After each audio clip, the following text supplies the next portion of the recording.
In today's video, I'm going to teach you how to revert to previous version. If you've ever made a change to a file and wished you could jump back to an earlier draft, this is exactly what you need. We'll walk through how to open your version history, preview older snapshots of your file, and restore the one you want, all without losing access to your other versions. Start by opening your document or project. At the top left of your screen, click File. In the menu that opens, move to Version History, and then select See Version History. This takes you to a dedicated view designed for safely reviewing past versions. You'll notice a panel appear along the side of your screen listing all the saved versions of your file.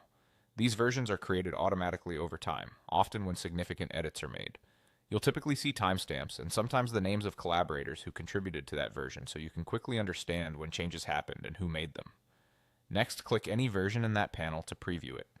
Your main document area will switch into a read-only preview of that moment in time. Take a moment to scroll and check the contents carefully. This lets you confirm that the text, formatting, or data appears exactly as you expect. In many cases, edits are color-coded by contributor, which can help you spot what changed between versions. The key idea here is that you're only previewing. You haven't replaced anything yet, so you can click different versions and compare them without affecting your current file. If you find the version you want to bring back, look for the option labeled Restore this version. Click it and confirm when prompted. The file will switch over so that the chosen snapshot becomes your current working version. Importantly, nothing is permanently lost when you do this. Your previously current version is saved back into the history as its own entry, so you can always return to it later if you change your mind. A few helpful notes as you work.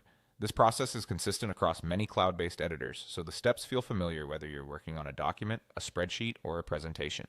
Also, depending on your permissions, you may be able to view the history but not restore it. Restoration typically requires edit access. That's it. Open the version history, preview older snapshots, and restore the one you need. It's a reliable way to recover work, undo mistakes, and keep your projects on track with confidence.